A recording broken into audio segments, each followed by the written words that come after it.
Demandez les nouvelles, l'actualité de vos people préférés. Gilles Farina-Vallée. Bonjour à tous, au sommaire cette semaine, Jean-Jacques Goldman signe une nouvelle chanson, Julien Clerc dévoile un nouveau titre, la fondation Elton John indésirable en Russie et le nouveau livre de Michel Drucker.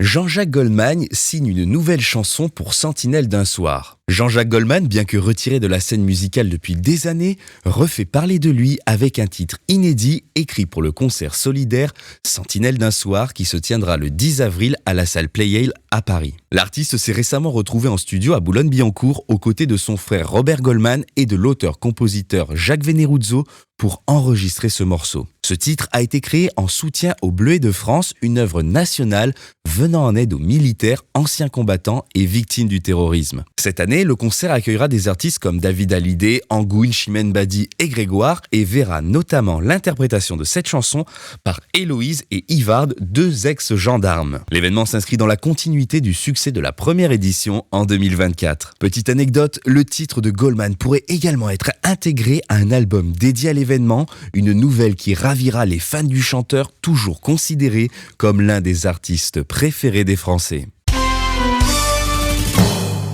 Julien Clerc dévoile son nouveau titre, Les Parvis. Cette émouvante chanson est inspirée de l'assassinat d'Agnès Lassalle, une enseignante poignardée par un élève en février 2023 à Saint-Jean-de-Luz. Le texte, écrit par Paul École, met en lumière le moment bouleversant où le compagnon d'Agnès, Stéphane Voirin, avait exécuté quelques pas de danse autour du cercueil, un geste fort chargé d'émotion. Ce morceau, émouvant et puissant, annonce également le prochain album de Julien Clerc, Une vie, qui sortira le 23 mai 2025 et il est déjà disponible en précommande. Autre grande nouvelle pour ses admirateurs, une tournée des Zéniths est prévue pour 2027 avec une dernière date programmée le 9 octobre qui marquera les 80 ans de l'artiste.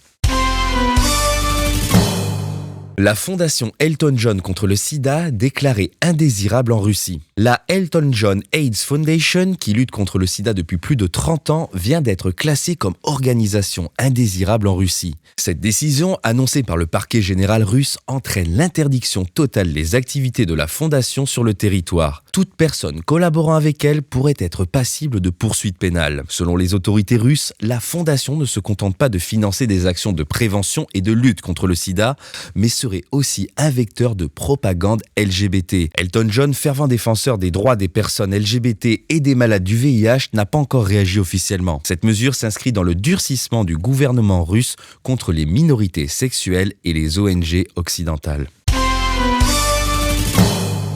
Michel Drucker évoque la fin de sa carrière. Figure emblématique de la télévision française, Michel Drucker, 82 ans, vient de publier son autobiographie Avec le temps. Dans cette dernière, l'animateur de Vivement Dimanche admet qu'il envisage de continuer encore 1 ou 2 ans, mais qu'il ne veut pas disputer le combat de trop, notamment après ses problèmes de santé. Je cite « Il est possible que je n'ai pas le courage d'arrêter, comme dans la chanson de Dalida, Mourir sur scène ». Malgré cette réflexion, Michel Drucker reste très apprécié par France Télévisions, où Delphine Ernotte, la présidente du groupe, lui a affirmé, je cite « Michel, vous êtes l'ADN de la maison, les gens vous aiment, vous aimez les gens, il faut rester ». Alors, véritable fin de carrière ou réflexion, rien n'est encore acté. Mais ce livre marque un possible tournant dans l'histoire du plus grand animateur du PAF. C'est tout pour ce numéro de Demandez les nouvelles. À la semaine prochaine.